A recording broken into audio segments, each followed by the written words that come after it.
ఓం గం గణపతియే నమః. స్వర్ణలక్ష్మి నమస్తే అస్తు. పరబ్రహ్మ స్వరూపిణి రాజ్యం దేహి ధనం దేహి సర్వకామాంచ దేహి మే.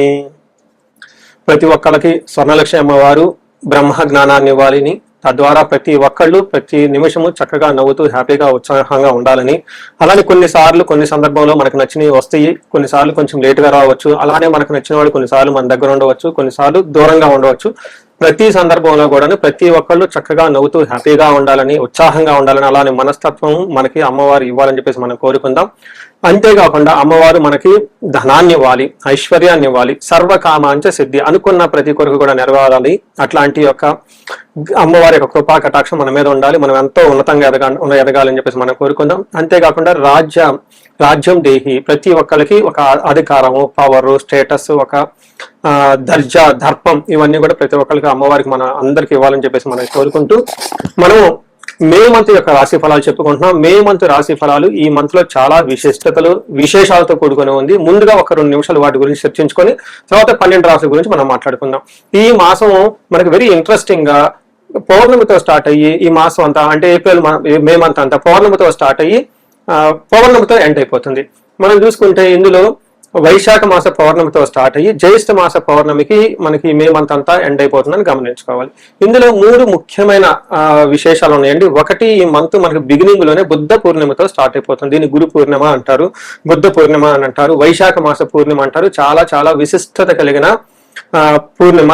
పర్టికులర్ గా గురువుకు సంబంధించి, చంద్రుడికి సంబంధించి ఎవరైనా కనుక దోషాలు ఉంటే ఆ రోజున మెడిటేషన్, ధ్యానం చేస్తే చాలా బాగుంటుంది. కొన్ని వైష్ణవ టెంపుల్లో విష్ణుమూర్తికి కళ్యాణ మహోత్సవం కూడా జరుపుతూ ఉంటారు. చాలా చోట్ల జాతరలన్నీ జరుపుతూ ఉంటారు. ఒక వెరీ ఇంట్రెస్టింగ్, చక్కగా బాగా ఎంజాయ్ చేయవలసిన పౌర్ణమి వైశాఖ మాస పౌర్ణమి. తర్వాత మనకి 12 తారీఖు హనుమత్ జయంతి ఉంది. ఇది చాలా చాలా ముఖ్యం. పర్టికులర్ గా ఏలినాటి శని ఎవరికైతే ఉంటుందో, తర్వాత కుజ దశ, కుజుడు అనుకూలంగా ఎవరికైతే ఉన్నారో వీళ్ళు ఈ హనుమత్ జయంతిని చక్కగా జరుపుకోవాలని నేను కోరుకుంటున్నాను.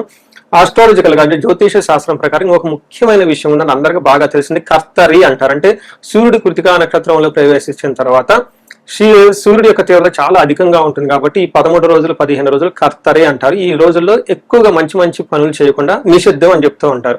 అంటే ఈ మాసంలో 11వ తారీఖున కర్తెర స్టార్ట్ అవుతుంది, 28వ తారీఖు కర్తెర ఎండ్ అయిపోతుంది అనమాట. ఈ ఉన్న మధ్యలో 15-16 రోజులు మనం చూసుకుంటే కర్తరి అంటారు. ఈ కర్తెరలో జనరల్ గా బావులు తవ్వటాలు, తర్వాత వ్యవసాయానికి సంబంధించిన పనులు స్టార్ట్ చేయటాలు, వివాహాలకు సంబంధించి లేదా కొంచెం గృహ ప్రవేశాలు లాంటివి చేయకుండా ఉంటే మంచిది.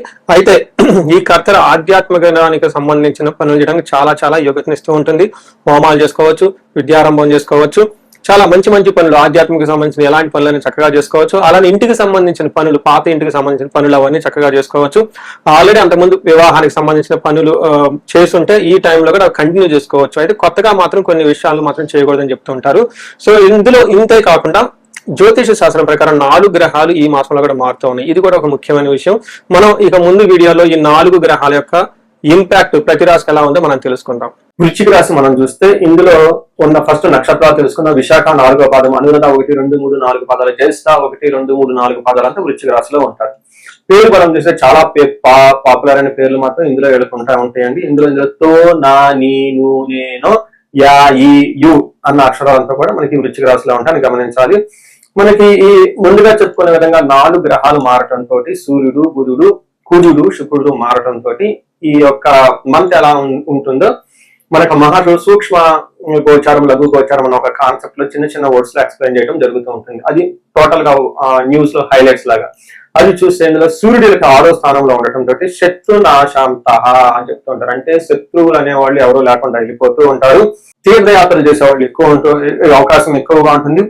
కుజుని వల్ల వీళ్ళకి ధన సంపద వచ్చే అవకాశం ఎక్కువ ఉంటుంది. ఇంతే కాకుండా వీటితో పాటుగా సంపదలు శుక్రుడు తీసుకుని వస్తూ ఉంటే విరోధము, అంటే మీకు ఆటంకాలు కలిగించే వాళ్ళు, మిమ్మల్ని వ్యతిరేకించే వాళ్ళు, మిమ్మల్ని ప్రతిఘటించే వాళ్ళు కూడా ఉంటారని ఈ యొక్క సూక్ష్మ గోచారం ద్వారా, లఘు గోచారం ద్వారా మనం తెలుసుకోవచ్చు.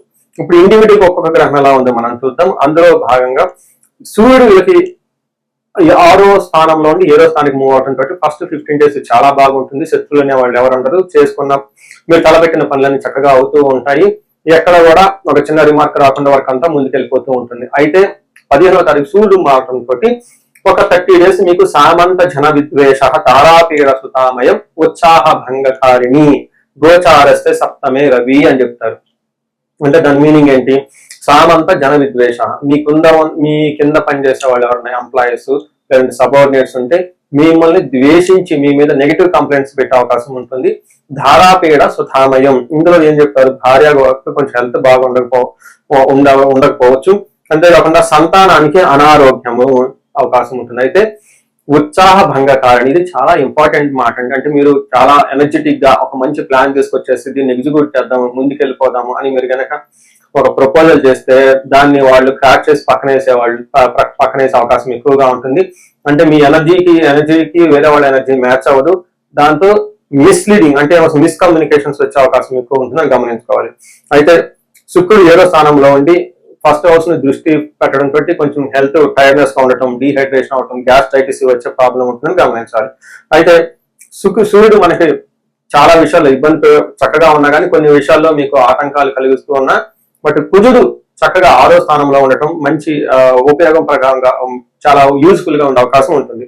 దీంట్లో ఏ విధంగా గమనిస్తే కుజుడు 6వ స్థానంలో ఉంటే వస్త్రలాభో ధాన్యలాభో ధనలాభో యథాస్తద మనోల్లాసో ధర్మసిద్ధి షష్ఠమస్తే భవేత్ కుజ అంటారు.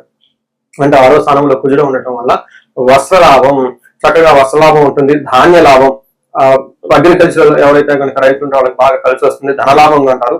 మనోల్లాస, మనసంతా ఉల్లాసంగా ఉంటే ధర్మసిద్ధి, మంచి మంచి పనులు చేయాలనిపిస్తూ ఉంటుంది. అంటే ఇక్కడ కుజుడు చక్కగా మంచి సపోర్ట్ ఇస్తూ ఉన్నారు. అయితే కుజుడు కూడాను వీళ్ళకి హెల్త్ రిలేటెడ్ కాంప్లికేషన్ తీసుకొచ్చే అవకాశం ఉంటుంది. పర్టికులర్ గా భార్యాభర్తల మధ్య చిన్న చిన్న గొడవలు కూడా వచ్చే అవకాశం ఉంటుందని గమనించాలి.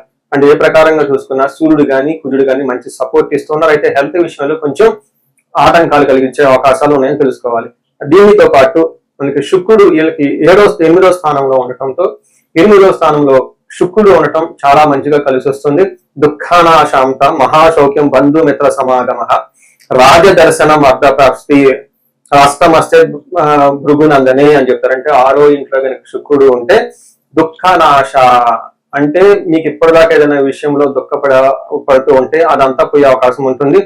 మహాసౌఖ్యం, మంచి కంఫర్టబుల్ గా ఉంటారు. బంధుమిత్ర సమాగం, బంధువులతోటి మిత్రులతోటి చక్కగా కలిసి పార్టీలో ఫంక్షన్ లో పార్టిసిపేట్ చేసే అవకాశం ఉంటుంది. రాజదర్శనం అర్ధ ప్రాప్తి అంటే పై అఫీషియల్ కలవటము, మీకు కావాల్సిన ఏదైనా ప్రపోజల్స్ వాళ్ళతో చెప్పుకోవటం, వాళ్ళకి మీకు అనుకూలంగా ప్రవర్తించే అవకాశం ఎక్కువగా ఉంటుంది. అర్ధ ప్రాప్తి, ధనం కూడా వస్తుంది.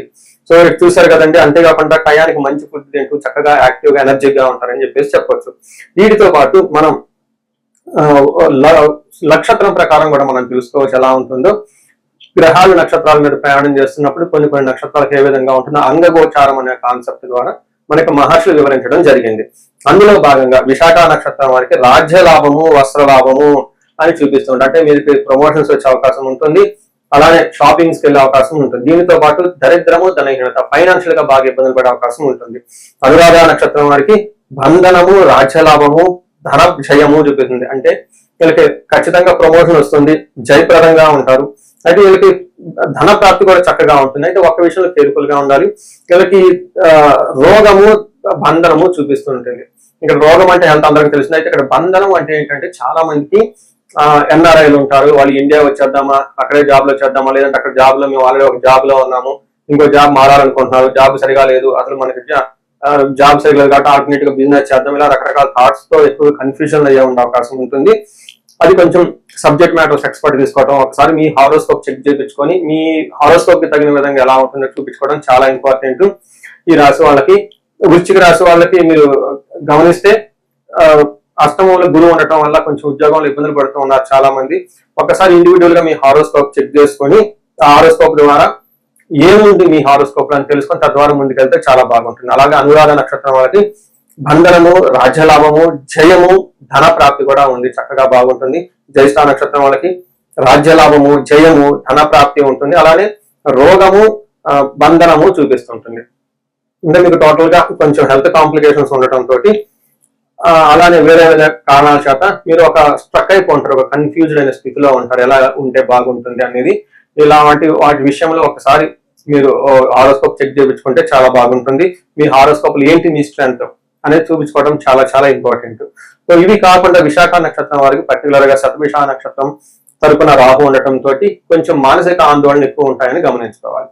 సో చూసారు కదండి, ఏ గ్రహం ఎంత అనుకూలంగా ఉంది, ఎంత ప్రతికూలంగా ఉంది తెలుసుకున్నారు కదా. టోటల్ గా చూస్తే కొంచెం మిక్స్డ్ గా ఉంది, కొన్ని విషయాల్లో బాగుంది, కొన్ని విషయాల్లో కొంచెం ఇబ్బంది పెడుతూ ఉంది అని మనం తెలుసుకున్నాం. పర్టికులర్ గా కుజుడు, శుక్రుడు, సూర్యుడు బాగా అనుకూలంగా ఉన్నారు. అంటే ఒక రకంగా పర్సెంటేజ్ లో చెప్పాలంటే ఒక 70% వరకు బాగుందని తెలుసుకున్నారు. మనం చెప్పుకోవచ్చు ఒక 30% కొంచెం ఇబ్బందులు ఉందని తెలుసుకోవచ్చు. ఈ రాశి వారికి ముఖ్యంగా ఎవరైతే ఏజ్ 35 నుంచి 45 మధ్యలో ఉన్నారో వాళ్ళకి ఒక రీసెర్చ్ గ్రూప్ లాగా స్టడీ చేస్తున్నాను నేను. ఎవరికైనా గనక ఆర్థికంగా ఇబ్బందులు పడిపోతూ ఉంటే స్వర్ణలక్ష్మి విశేష హోమం అని ఉంటుంది, దాన్ని చక్కగా జరిపించుకోండి. తద్వారా మీకు బహుముఖ ఆదాయము వనరుల ద్వారా వచ్చే అవకాశం ఉంటుంది, మల్టీ సోర్సెస్ ఆఫ్ ఇన్కమ్ వస్తుంది. అంతేకాకుండా భార్యాభర్తల మధ్య చాలా చక్కగా అన్యోన్యంగా ఉండాలి, అభివృద్ధి జరగాలనుకున్నప్పుడు అన్యోన్య దాంపత్య పాశుపత అభిషేకము లేదా విశ్వావసు గంధర్వరాజ అభిషేకం అనేది దాన్ని చక్కగా జరిపించండి. అంతేకాకుండా చాలా సార్లు మేము చండీ హోమాలు ఎక్కువ జరిపిస్తూ ఉన్నాము. లాస్ట్ మంత్ చూసుకుంటే చాలా చండీ హోమాలు చేస్తాము. ప్రతి ఒక్కళ్ళు కూడా శత్రు బాధలు ఉన్నా, లేదంటే కోర్టు వ్యవహారంలో సరైన అటిడ్ కాకుండా మధ్యలో ఆగిపోతున్న, మీరు ఆఫీసుల్లో ఒక మంచి మేనేజర్ లెవెల్ పొజిషన్ లో ఉండి సీనియర్ పొజిషన్ లో ఉన్న, మీ మీద ప్రమోషన్ రాకుండా అడ్డుపడుతున్నా, వేరే వాళ్ళు మీకు కావాలని ఇబ్బంది పెడుతున్నా కానీ ఇలాంటి వాళ్ళు చండీ హోమం చేయించుకున్నా. అలానే రాహు దశ ఎవరికైతే నడుస్తుందో వాళ్ళంతా రాహు అంతర్దశలో వాళ్ళు ఉన్నారో చండీ హోమం చేయించుకుంటే చాలా బాగుంటుంది. అంతేకాకుండా ఇది పిల్లలకి అకాడమిక్ టైం కాబట్టి మనకి విద్య బాగా రావడానికి మనకి 3 రకాల దేవతలను ఉపాసన చేస్తూ ఉంటారు జనరల్ గా. హయగ్రీవ స్వామి, మేధా దక్షిణామూర్తి, నీలా సరస్వతి. మీ యొక్క ఇండివిజువల్ యొక్క జాతకం చూపించుకొని ఒక్కసారి ఆ యొక్క మీ యొక్క జాతకానికి అనుగుణంగా ఏ దేవతలకు సంబంధించిన ఉపాసన చేస్తే బాగుంటుంది, ఆరాధిస్తే బాగుంటుందో తెలుసుకొని తద్వారా ఆ యొక్క దేవతలకు పర్టికులర్ మేధా దక్షిణామూర్తికి మూలమంత్ర జపము, హోమము, దానాలు ఇవన్నీ చేసుకుంటూ ఉంటే అకాడమిక్స్ లో పెర్ఫార్మెన్స్ వచ్చే అవకాశం ఎక్కువ ఉంటుంది. ఇవి కాకుండా మీకు ఎలాంటి సమస్య ఉన్న, కాలసర్ప దోషం ఉన్న, పర్టికులర్ గా వివాహానికి ఇది మ్యారేజెస్ టైం కాబట్టి మీకు 28 సంవత్సరాలు 27 వచ్చి ఇంకా వివాహం కాకపోవట్లేదంటే ఖచ్చితంగా ఏదో ఒక దోషం ఉంటుంది. అవన్నీ చూపించుకుంటూ ఉంటే చూపించుకొని పరిహారాలు చూపించుకుంటే తీవ్రతను బట్టి చక్కగా పెళ్ళే అవకాశం ఎక్కువ ఉంటుంది. ఇవి కాకుండా మీ లైఫ్ అప్పటిదాకా 35 ఇయర్స్ వరకు చాలా బాగుంది, మాకు 35-45 మధ్యలో ఉండి అనుకోని విధంగా మేము మధ్యలో కెరీర్ లో ఆగిపోయాము, స్టాగ్నేషన్ పీరియడ్ వచ్చింది, కన్ఫ్యూజన్ వచ్చింది, ఎటెల్లలో అర్థం కావట్లేదు అనుకున్న వాళ్ళు ఒక్కసారి జాతక చక్రం చూపించుకొని ఎందుకు ఇది వచ్చింది, దానికి ఏమైనా శాపాలు ఉన్నాయా లేదంటే ఏమైనా గ్రహ దోషాలు ఉన్నాయో తెలుసుకొని ఆ శాపాలు ఆ గ్రహ దోషాలు తీసేసుకుంటే లైఫ్ 10 ఇంట్లో ఖచ్చితంగా ముందుకెళ్తూ ఉంది. ఇంకా ఒకటి, ఎవరికైతే ఏలినాడు శని, అర్ధాశ్రమ శని, తర్వాత అష్టమ శని నడుస్తూ ఉందో వాళ్ళందరూ కూడాను చక్కగా సంపూర్ణ శాంతి పూజలు చేయించుకోవాలని చెప్పేసి, మీకు ఎలాంటి సమస్య ఉన్నా కానీ దానికి చక్కటి పరిష్కారం ఉంది. ఎలాంటి కన్ఫ్యూజన్ ఉన్నా దానికి పరిష్కారం మీ జాతకంలోనే ఉంది. చక్కగా పరిష్కారాలు చేసుకొని మీరు జీవితంలో 10 ఇంతలు ముందుకు ఎలా ఎదగాలని, మీకు అష్టైశ్వర్యాలు కలగాలి, భోగభాగ్యం కలగాలి, చక్కగా సమాజంలో ఉన్నతంగా ఉండాలని చెప్పేసి నేను కోరుకుంటున్నాను. నమస్తే.